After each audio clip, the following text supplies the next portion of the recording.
안녕하세요. 저는 파혼으로 결혼이 엎어진 예비 신부입니다. 사연을 써보는 건 처음이라 구색에 맞게 잘 쓸 수 있을지 모르겠어요. 그저 제 이야기를 하다 보면 흐름에 따라 잘 들려드릴 수 있지 않을까 생각합니다. 시간이 되신다면 저의 941생 파혼 스토리 좀 들어보고 가셔요. 제 직업은 원래 육상 선수였습니다. 한참 활동했을 때는 제 입으로 말하기 민망하지만 날아다녔었죠. 그런데 육상 선수 자체가 아무리 관리를 하더라도 나이란 무기가 가장 파격적이라 수명이 길지 못합니다. 저도 당연히 나이를 1살, 2살 먹어가면서 체력적으로 무리가 찾아왔어요. 나이도 있고 무릎 건강 문제 때문에 어쩔 수 없이 30대 초반 나이로 은퇴를 하게 되었죠.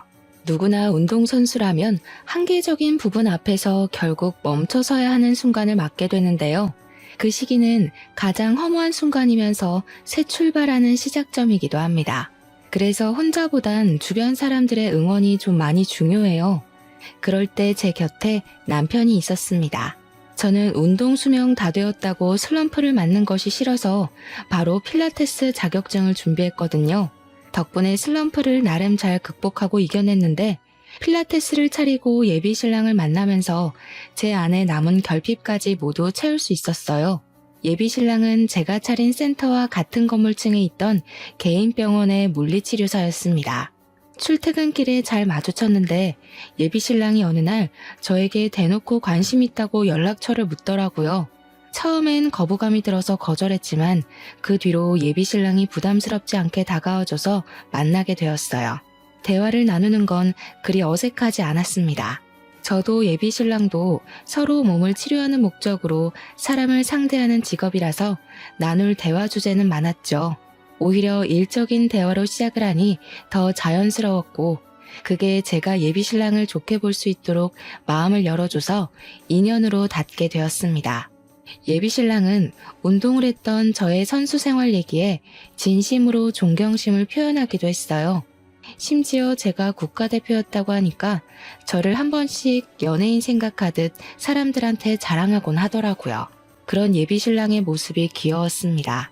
제가 비록 은퇴를 했음에도 예비 신랑은 저를 영웅으로 치켜 세워줬는데요. 그럴 때면 저는 본의 아니게 그리운 과거를 아름답게 추억하곤 했어요. 예비 신랑의 긍정적이고 밝은 에너지가 저의 심심했던 미래까지 환하게 비추는 느낌이라서 결혼도 조심스레 생각해 보았습니다. 이건 예비 신랑도 마찬가지였는지 예비 신랑이 어느 날 제게 먼저 프로포즈를 하더라고요. 저 같은 여자를 과분하다고 표현하면서 오들오들 떨며 반지를 주는 예비 신랑의 모습 때문에 결혼을 단번에 허락했던 기억이 납니다. 결혼을 약속한 사이가 되자마자 저와 예비 신랑은 더 가까운 사이가 되었습니다. 출퇴근은 무조건 같이 했고 괜찮다는데도 예비 신랑이 항상 저를 집까지 데려다 주었죠.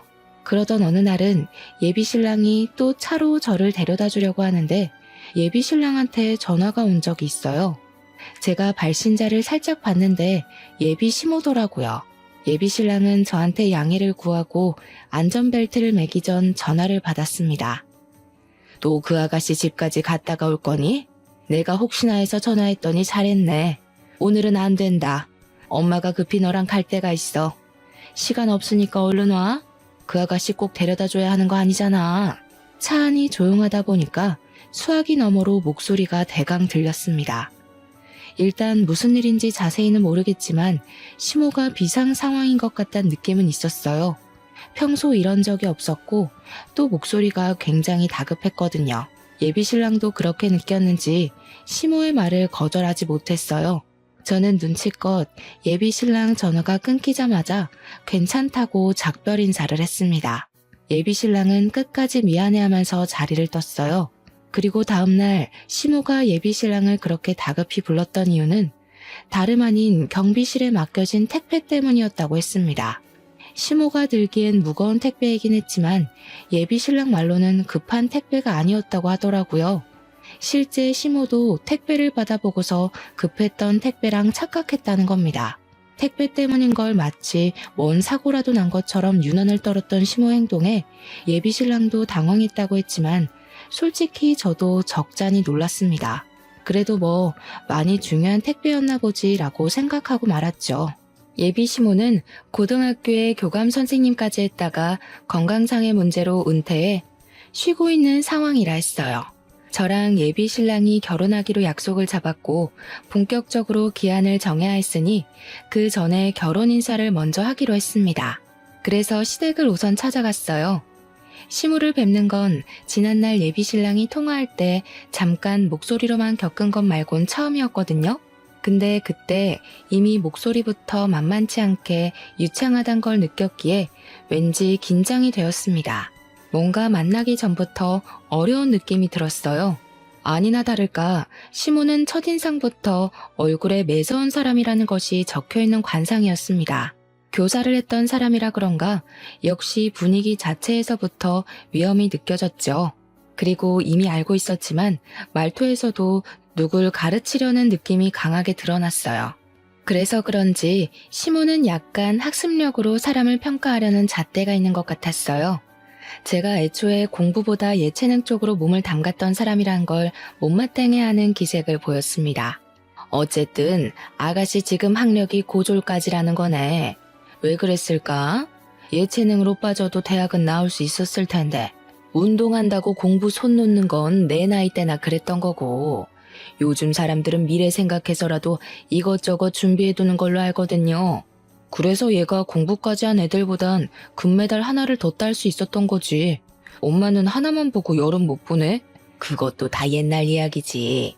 TV에도 한번 나온 적 없는 것 보니 유명한 선수도 아니었을 거 아니냐. 그리고 옛날에 상금 많이 탔다 해도 다 친정 밑으로 들어갔지. 지금이야 가진 돈 뭐 얼마나 남았을 거라고. 엄마가 몰라서 그렇지 매달 상금 무시하면 안 돼. 그리고 지금 하고 있는 필라테스 센터도 우리 병원 여직원들 거의 다 등록해서 완전 매출 보장 상태라고. 예비 신랑이 저를 자랑스럽게 얘기를 해도 시모는 탐탁지 않은 태도를 일관했습니다. 오히려 예비 신랑의 생각을 꺾으려고 일부러 더 안 좋은 말로 반박하는 것 같았어요. 제가 눈앞에 있는데도 서슴지 않게 경우 없는 말을 내뱉었죠. 거기서 예비 신랑이 능청스럽게 제 편을 들어주면서 치켜 세워주지 않았다면 분위기가 정말 이상해졌을 만큼 시모는 첫 대면부터 솔직했습니다. 시모 말투는 앞서 말했듯이 교사처럼 가르치는 듯한 느낌이 강했는데요. 예비 신랑이 잠깐 자리를 비운 사이 제가 어색한 분위기 좀 깨보려고 시모한테 조심스레 말을 걸었거든요. 어머님 마음에 제가 어떻게 보이실진 모르겠지만 학력 낮은 것과 별개로 저 정말 열심히 살아왔거든요. 한 번도 학력 때문에 무식하단 소리 들어본 적 없어요. 결혼 허락만 해주시면 증명해 보일게요. 시모는 제 말을 잠자코 듣더니 처음 뱉은 말이 말을 놓겠다는 대답이었습니다. 그리고는 본격적으로 자기 주장을 더 황당하게 밀어붙였죠. 욕심만 있다면 패기 정도는 누가 못 부리겠니? 나는 우리 아들이 이상한 데 장가가는 거 원치 않아. 그러려고 뼈 빠지게 돈 벌어서 키운 거 아니거든. 그러니까 언제든지 네가 내 기준에 맞지 않는다고 생각하면 내 아들 의사와 상관없이 헤어지는 거야. 알겠니? 이미 자기가 결정하고 제게 통보하는 시기였습니다. 시모의 제안에 어안이 벙벙했던 저는 대답까진 못 해드렸어요. 예비 신랑이 자리에 같이 있을 때만 해도 그런 소리 안 하더니 저를 대놓고 떼어놓으려는 게 보여서 말문이 막혔어요. 우선 부모님 두 분이 학원 하신다고 했지? 학교 선생님도 아니고 일개 학원 강사면 겨우 먹고 살 정도겠구나.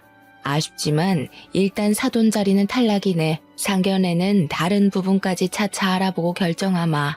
시모는 애초에 제 대답 따위 필요 없었던 겁니다. 자기 할 말만 내뱉고 바로 일어나더라고요. 그리고는 주방으로 가버렸어요. 거기서 제가 뭘 할 수 있는 게 없어서 앉아 있었던 것도 있지만 어처구니 없어서 앉아 있었던 것도 있었어요. 저희 부모님더러 탈락이라 평가를 했다는 게 너무 기분 나쁘고 어이없었습니다. 그걸로 모자라 차차 알아본다는 건 또 무슨 소리지 싶었어요. 뭔가 선생 대 학생으로 평가받는 기분 같아서 감정이 확 상하더라고요. 아무리 시모가 어른이라지만 저도 성인이거든요. 이곳은 학교가 아니고 사회잖아요. 사회에 나오면 적어도 서로에 대해 기본적인 예의는 지켜야 하는 거 아닙니까? 어떻게 선생이었다는 사람이 그런 기초적인 지식을 더 모르는 건지 모르겠더군요. 아무튼 그래서 시모는 결혼을 반대한다는 건지 아니라는 건지 애매모호한 느낌만 주었습니다. 그 상태로 예비 시댁을 나왔어요. 시댁을 나오고 제가 표정이 안 좋으니 예비 신랑이 제게 당연히 물어왔습니다. 예비 신랑도 어느 정도 자기 엄마가 제게 예의 없게 굴었다는 걸 알고 있더라고요. 우리 엄마가 좀 까칠하지. 말은 저렇게 해도 마음은 따뜻하신 분이야. 처음부터 기준을 높게 잡아야 허튼 사람 걸러낼 수 있다고 괜히 오버하신 거야.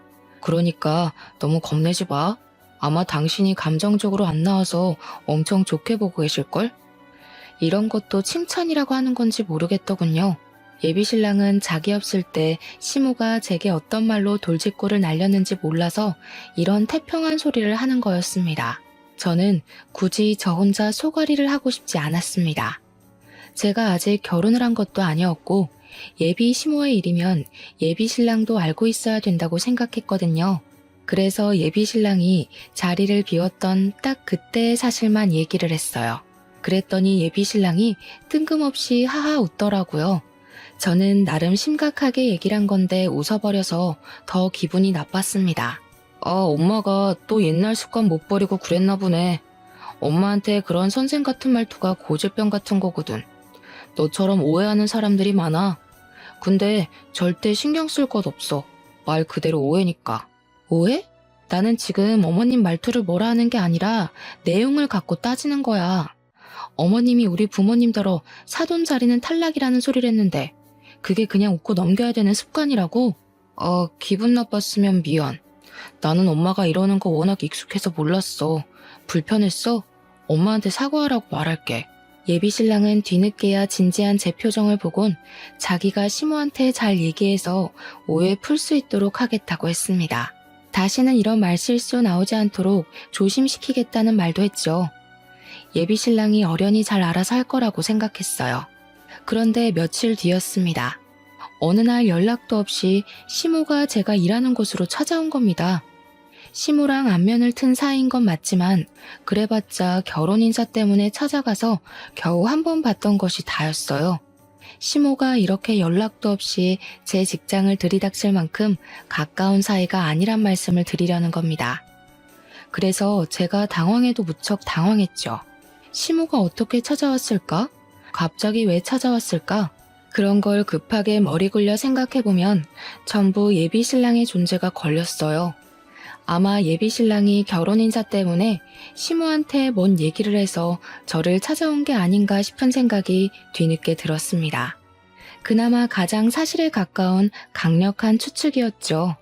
어머님, 갑자기 어쩐 일로 찾아오셨어요? 어머님 오실 거란 얘기를 따로 들은 게 없어서 전혀 모르고 있었거든요. 모르는 게 당연하지. 내가 말 안 하고 왔으니까. 그냥 내 아들 병원에 물리치료 받으러 왔다가 네가 여기서 센터 한다는 얘기가 생각나서 잠깐 들렸다. 물리치료를 받으러 왔다는 것이 핑계라는 건 저도 나이가 있기 때문에 훤히 보이는 속셈이었습니다. 시모는 굳이 그런 거짓말을 하면서 제 센터가 보고 싶어 찾아온 것 같았어요. 저와 말을 주고받으면서도 노골적으로 제 센터를 쓱 둘러보는 느낌이 있더라고요. 지난번 결혼 인사 갔을 때 다른 건 차차 알아보겠다고 하더니 이런 불시의 점검이 그런 과정 중 하나였지 않나 싶습니다. 한눈에 들어왔을 센터를 눈에 다 담고 난 시모는 그제야 제게 눈길을 두었는데요. 이번엔 저의 차림새를 위아래 훑는 겁니다. 곧 혀를 끌끌 차면서 말씀하셨어요. 결혼할 남자도 있는 여자가 이런 야한 옷을 입고 일을 해? 혹시 일부러 다른 이성들의 시선을 즐기거나 그런 쪽에 취미가 있는 건 아니겠지? 그런 게 아니라면 앞으로도 이런 식으로 일할 거니? 이런 식이라뇨? 누가 들으면 제가 뭐 부정행위라도 하다 걸린 사람인 줄 알겠어요. 어머님, 여기 제 직장이에요. 아무리 그래도 말씀 좀 조심해 주세요. 조심은 너부터 하는 게 좋겠는데? 내 아들이 무려 같은 병원에서 일하고 있는 임직원인 걸 알면서 신부 될 사람이 쫄쫄이 입고 아래층에서 이런 식으로 설쳐대는 거 사람들이 알아봐. 천박하게 보지 않겠니? 말이 너무 대놓고 심한 것이 시모는 저한테는 아예 예의를 차릴 생각이 없어 보였습니다. 그 탓에 주변 회원님들까지 시모 하는 말을 다 듣게 되었는데요. 솔직히 너무 창피했고 자존심이 상했어요. 제가 결혼도 하기 전에 이런 시무를 만나게 생겼다는 걸 광고하는 셈이라 쓸데없이 동정심을 살 것 같기도 했죠. 저는 일단 보는 눈 때문이라도 어쩔 수 없이 시무를 휴게실로 모셨습니다. 어머님이 어떤 기분으로 그런 소리 하셨는지 이해해 줄 수 있는데요. 좀 좁게 충고하실 수도 있는 거 아닌가요? 그래도 겨우 두 번째 보는 거면 초면이나 다름없는데 너무 매너가 없으시네요. 넌 젊은 애가 왜 이렇게 눈치가 없니? 내가 왜 이러는 것 같은지 모르겠어. 눈치라도 있으면 그나마 덜 민망하게 헤어질 수 있으려나 했는데 역시 남들보다 머리 굳은 지가 오래돼서 그런가 보네. 시모가 딱 그 말을 하면서 저를 새초롬하게 째려보는데 저는 그 순간 알아챘어요. 시모는 우리 결혼을 처음부터 반대했다는 것을요. 애초에 제가 운동을 했었다는 이유만으로 저를 며느리로 들일 생각이 아예 없었다는 것을요. 알아서 나가 떨어져 나가길 바래서 저한테 그리 매너 없게 굴었다고 친히 말씀하시더라고요. 그걸 그제야 눈치챈 저도 어쩌면 미련한 면이 없지 않았다곤 볼 수 없을지도 모르겠네요. 나는 적어도 우리 아들이 같은 병원 일 하는 사람이나 공무원은 되는 사람이랑 결혼하길 바라거든. 요즘 세상에 가방끈이 길고 짧은 건 상관없다고들 하는데 난 교감까지 해봤잖아. 내 눈엔 다 티가 나. 시모가 말하길 저는 겨우 고졸이었고 고등학교 때도 공부보단 운동을 했던 사람이니 저랑 예비신랑은 격이 안 맞는다고 판단하셨습니다. 그래서 어머님이 여기까지 오셔서 하고 싶은 말씀은 뭔데요? 어머님 지금 지난번에 했던 말 또 하고 계세요. 저 그만 무시하시고 바른 대로 말씀해 주세요. 내가 널 또 언제 무시했다고 그러니? 이것 봐. 조금 마음에 안 드는 말 했다고 바로 꽁해져선. 못되게 표현하긴 하고 뭐 어차피 길게 볼 사이 아니니 나도 입 아프게 길게 말 안 하마. 이 결혼하지 마라. 시모는 예비신랑이 아직 저를 좋아해서 자기가 자기 아들한테 헤어지라고 말 못하니까 저더러 먼저 이별을 통보하라고 종용하기 시작했어요. 결국 이거였던 거예요. 그날 제 센터를 찾아온 이유도 제가 어떤 일을 하는지 어떻게 일을 하는지 점검하러 왔다기보단 결혼 반대가 본 목적이었던 거죠. 어차피 네가 우리 집에 며느리로 들어오면 지옥일 거야. 내 아들은 내 말이면 결국 거역 못하는 애고 나는 널 절대 며느리로 인정 안 할 거거든. 불보듯 뻔한 지옥길에 뛰어드는 멍청한 짓은 안 하겠지? 공부 안 했다 해서 혹시나 싶어 알려주러 오긴 했다만 시모가 결혼하지 말라는 소리를 하자마자 그래도 그 말 할 때만큼은 최소한의 예의를 갖춰줄 거라 생각했습니다. 끝까지 사람 자존심을 긁어줄 진 몰랐네요. 시모는 저더러 잘 알아들었을 거라 생각한다면서 자리에서 일어나더니 웬만하면 자기 아들 눈에 안 걸리는 게 좋을 것 같다고 여유되면 자리를 옮기란 말도 하더군요. 그리곤 센터 나가셨습니다. 저는 대응도 안 해드렸네요. 어이가 없어서 한동안 열이 받아 앉아 있었어요. 바로 예비신랑한테 전화해서 방금 시모와 있었던 일을 다 털어놓았습니다. 어머님이 자기랑 나랑 격 안 맞는 것 같다고 나더러 대신 헤어지자 말하라네. 결혼하면 제대로 지옥맛 겪게 해준다고 감히 고졸학력으로 자기 며느리 될 생각은 꿈도 꾸지 말라더라. 뭐? 엄마한테 바로 집에 가라고 그랬는데 방금 엄마 들렸다 갔다고? 내가 지금 가서 엄마한테 다시 말할게. 엄마가 그런 뜻으로 말한 거 아닐 거야. 가만 보니까 자기는 매번 어머님이 그런 뜻으로 말한 거 아닐 거라고 하네. 그럼 자기도 내가 공부 안 해서 내 멋대로 해석한다고 생각하는 거야? 아, 아니다. 그냥 여기까지 하자. 네 엄마 말대로 내가 불보듯 뻔한 지옥길을 뭐하러 가겠니?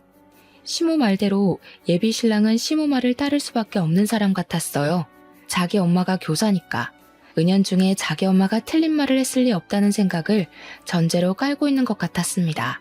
그게 시모를 컨트롤 못하는 것과 같은 맥락이겠죠. 매번 같은 말로 오해를 풀려고 하는 태도를 보니 결혼하고 나서 예비신랑이 어떻게 나올지도 불보듯 뻔하더군요.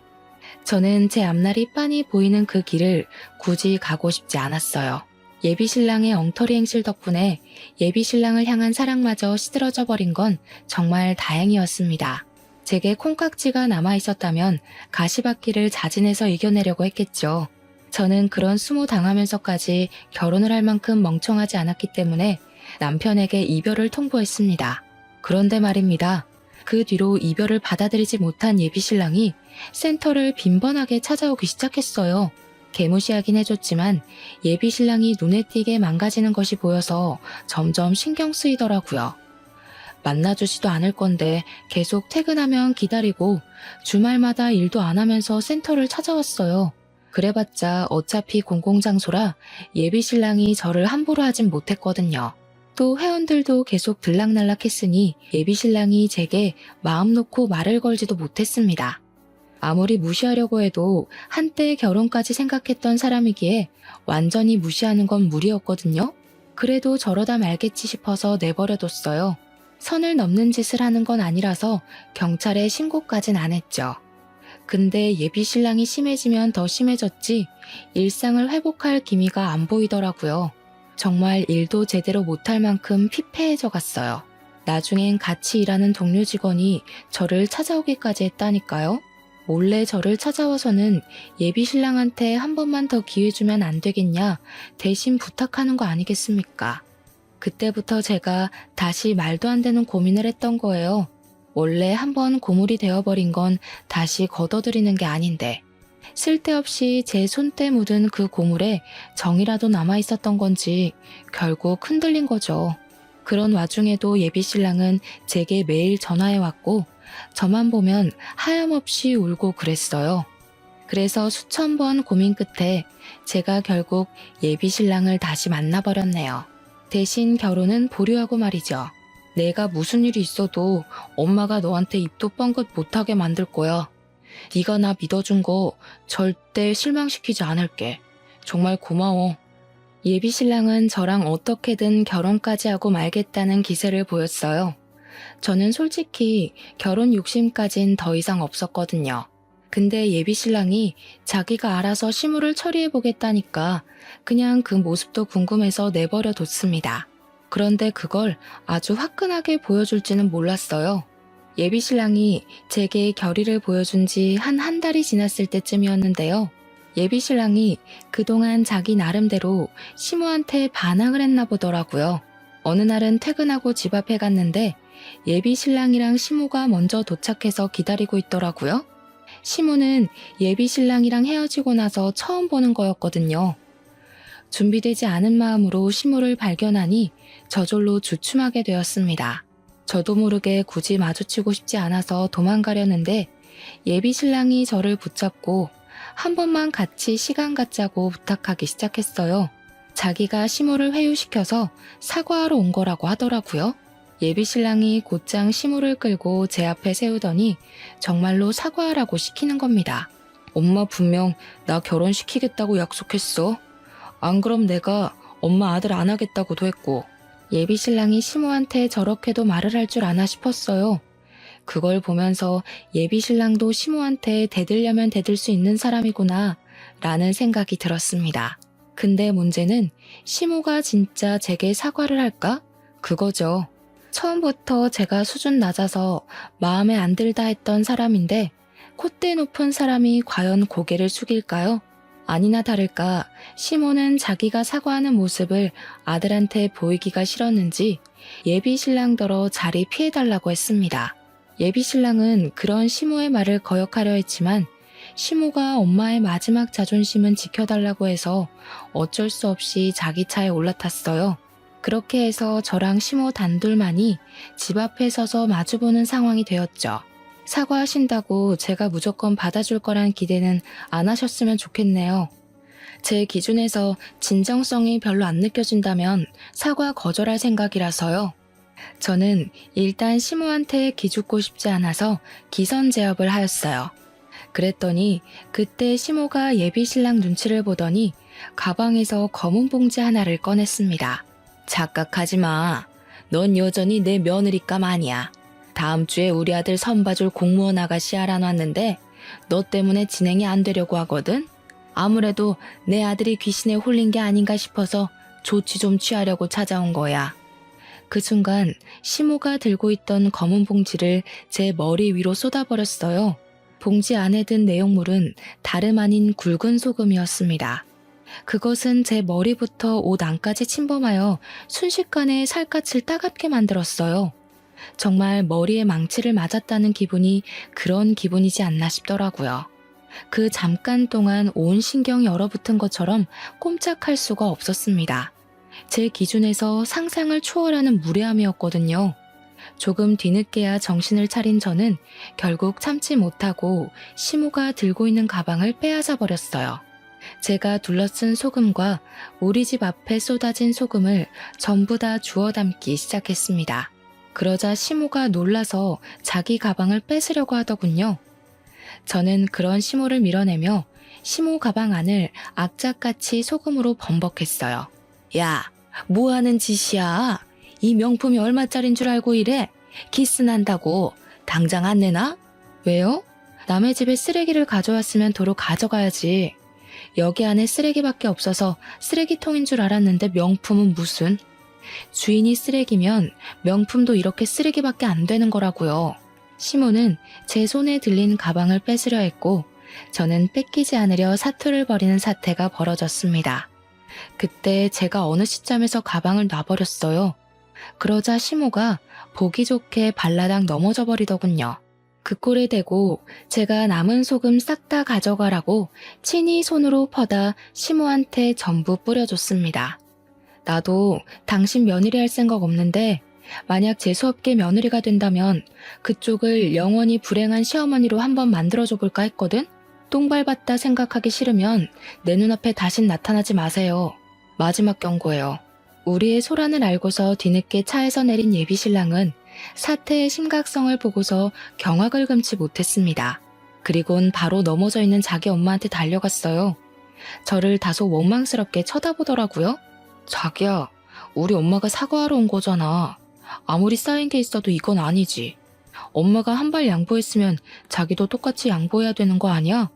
대체 왜 이렇게 못되신 거야? 아, 그래. 네가 고작 이 정도 안목이란 거 확신할 수 있게 돼서 다행이다. 이제는 고물 재활용 못하겠어. 너도 네 엄마랑 세트로 내 눈에 띄지 마. 발모가지 비틀어버리기 전에. 저는 둘 다 꺼지라고 쫓아내고서 문을 닫아버렸습니다. 다신 찾아오지 말라 했더니 예비신랑이 뒤늦게 제가 아까운지 또 설득하려고 찾아오대요. 꺼지라고 소리치면서 경찰 신고할 거라고 하니까 불이 나게 도망치고는 더 이상 안 찾아오더라고요. 사실 처음 이 결혼이 엎어졌을 때 그대로 마무리를 했다면 그나마 감정만 조금 상한 채로 지나 보냈을 기억이었을 겁니다. 그런데 제가 쓸데없이 게임에 넘어가서 아주 더럽게 엎어진 결혼이 되어버린 거죠. 그건 제 스스로의 업보라고 인정하기에 길게 탓할 생각은 없었어요. 그저 그 사람들과 관련된 모든 인연을 빨리 정리하고 싶었습니다. 출퇴근하다가 어쩔 수 없이 마주쳐야 할 예비신랑 얼굴 보기 싫어서 센터도 한 달 안에 문 닫아버렸어요. 저는 이러한 사정을 친정 부모님한테 빠짐없이 고백했습니다. 친정 부모님은 저의 이야기를 늘 하나의 경험으로 봐줄 뿐 절대 질책한 적은 없었던 분들이라 위로가 되었거든요. 역시나 부모님 두 분 다 제게 잘했다고 해주셨어요. 오히려 상견례까지 못 가 시모 낯짝 한번 마주해보지 못한 걸 아쉬워하셨습니다. 그렇게 저는 잠깐 따끔했을 뿐인 인연에서 발을 빼고 벗어날 수 있게 되었는데요. 센터는 아빠가 학원 건물 1층에 자리 내줄 테니까 거기서 하라고 하더라고요. 사실 초반에 저희 친정 부모님 소개할 때 학원 운영하는 강사라고만 했잖아요. 시모가 무시할 정도로 작은 학원은 아닙니다. 나름 이름 있는 공시학원 2개를 크게 운영하고 있거든요. 그 학원이 있는 건물 2개도 전부 부모님 소유였어요. 저희 친정가족 구성원 중 저만 운동을 한 사람입니다. 제가 운동에 소질이 있다는 걸 부모님께서 미리 알아보시고 몸을 쓰는 진로로 직업을 가질 수 있게 지원해줬던 거예요. 저 말고 저희 친정 부모님 2분은 스카이 명문대를 나왔고요. 하나 있는 친오빠는 외국에서 치대생으로 유학 중이었습니다. 저는 예비신랑과 만나는 기간 동안 이 사실을 굳이 예비신랑한테 알리지 않았어요. 가정사를 얘기해도 그저 적당선으로만 거짓말하지 않고 두루뭉술하게 말했을 뿐이었죠. 왜냐면 부모님이 돈 때문에 움직이는 사람을 별로 안 좋아하기 때문이었어요. 특히나 사위가 될 사람이면 나중에 재산도 나눠주게 될 텐데 돈독 오른 사람은 거르고 싶다는 것이 가장 중요한 이유였습니다. 그리고 또 강약 약강의 사람들도 안 좋아했는데요.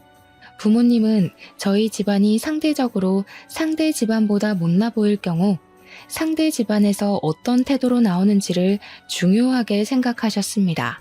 그때만 해도 제가 예비신랑을 한참 사랑했을 때라서 예비신랑은 강약 약강인 집안에서 자란 게 아닐 거다 호언장담했었거든요. 그런데 결혼 인사 가자마자 학력 때문에 제가 개무시를 당했잖아요. 그때 부모님의 낯을 보기가 얼마나 민망했는지 몰라요. 시댁에서 저를 반대하는 이유가 고졸 때문과 운동 경력 때문이란 걸 얘기하는 것도 뻘쭘했습니다. 어쨌든 저는 부모님 학원 건물에서 새로 일을 시작해 좋은 성과를 이루었어요. 한 달 만에 그간 일했던 모든 월 매출에서 최고액을 달성했죠. 병원에서 일했을 때보다 무려 1.5배 높은 성장률이었어요. 학원가라서 학생들의 공부를 방해하는 건 아닌가 걱정했는데 오히려 공시생들에게 운동이 중요한 생활 리듬으로 작용하더라고요. 그래서 뜻하지 않게 인기가 대폭발해버렸습니다. 지난날의 과오는 생각도 안 날 만큼 빠듯한 하루를 보냈어요. 그렇게 평화로운 일상을 살던 중이었습니다. 아무 생각 없이 휴대폰을 봤는데 제가 예비신랑을 차단 안 해놨더라고요. 그래서 우연히 예비신랑 프로필을 보게 되었어요. 근데 결혼하는가 보대요? 공무원 여자랑 선본다더니 잘된 건지 웨딩 사진이 프로필로 올라와 있었습니다. 그걸 보면서 역시 사람은 다 제 짝이 있는 거구나 그런 생각이 들더라고요.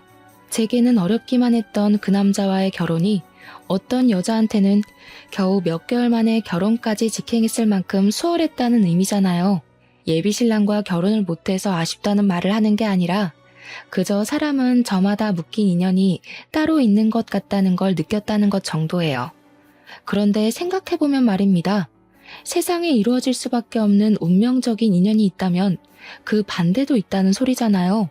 참 끈질긴 앙숙의 인연도 분명 존재하지 않겠습니까? 제가 아마 예비신랑과 운명이 아닌 앙숙의 연으로 묶여진 관계가 아닌가 싶었어요. 그렇게 느낀 이유는 당연히 그 집안 사람을 또다시 마주치게 되면서였습니다. 한참 평소와 같은 일상을 보내고 있을 무렵이었어요. 대낮이었고 곧 점심시간이라서 건물 내부에 점차 사람들의 유입이 많아지고 있을 때였죠. 그 시각 저는 센터에 있었는데요. 갑자기 건물 내에서 엄청난 소란이 나는 겁니다. 소방 대피훈련할 때 말고는 보통 이 정도의 소음은 생기지 않는 곳이 공시학원이거든요. 그래서 단연 그 소리에 관심이 몰릴 수밖에 없었어요. 저뿐만 아니라 건물 내부의 모든 사람들이 다 그랬죠. 그건 수업까지 방해될 정도의 행패였던지라 구경 나가지 않을 수가 없었는데요.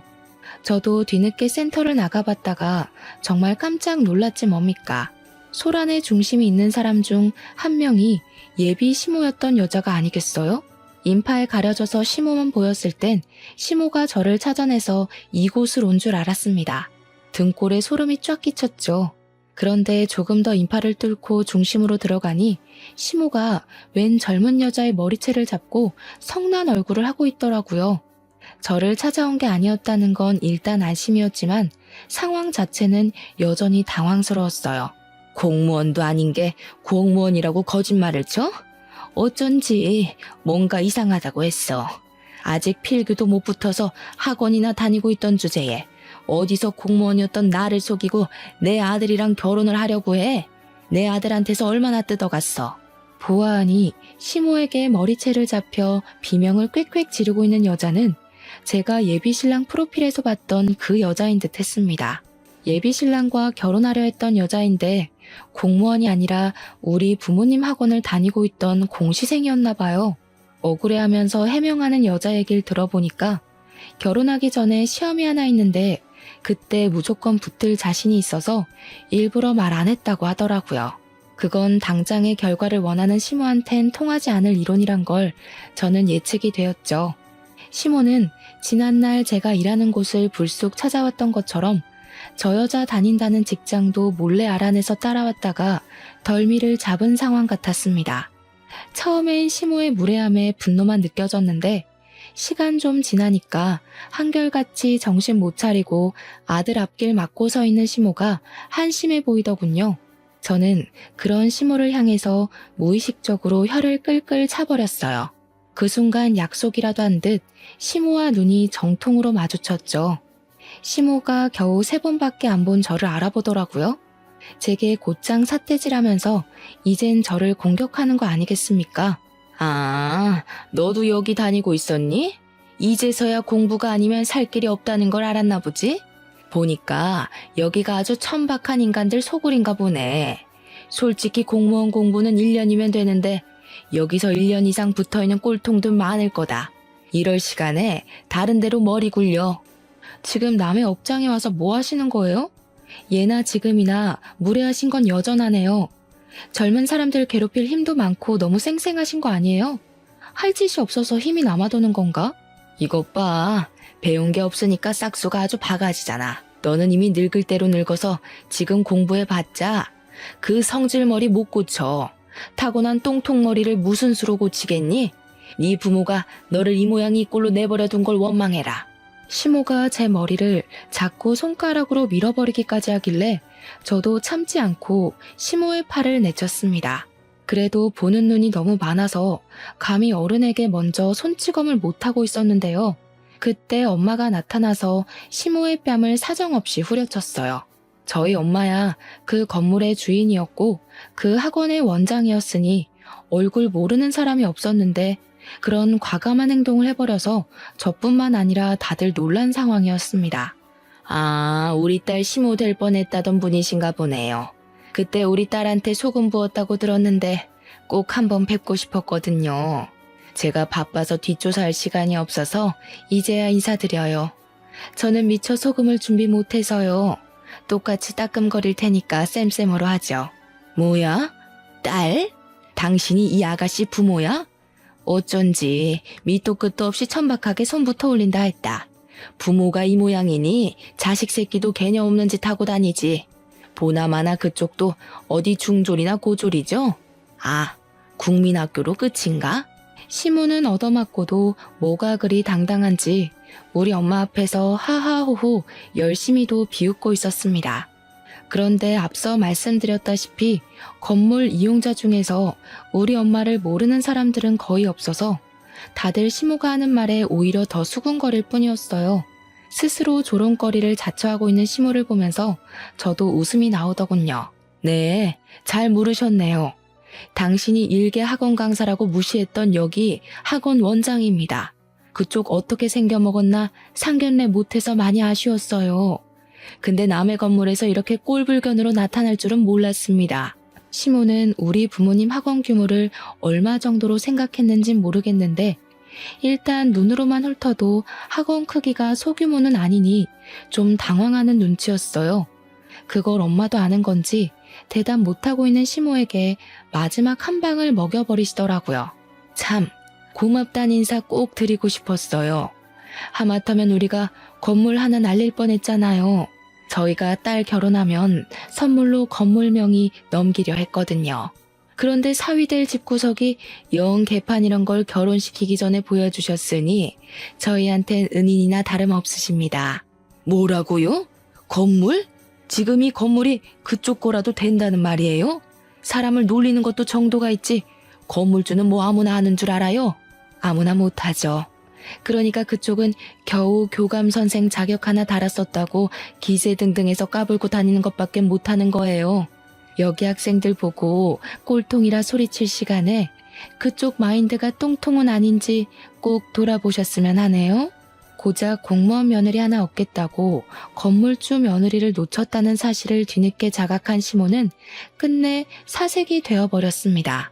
그리곤 이제 왜 저더러 그 중요한 사실을 숨겼냐고 원망하길래 엄마가 결국 경찰에 신고해버렸어요. 시모는 경비원과 경찰에 의해서 그대로 건물에서 쫓겨났습니다.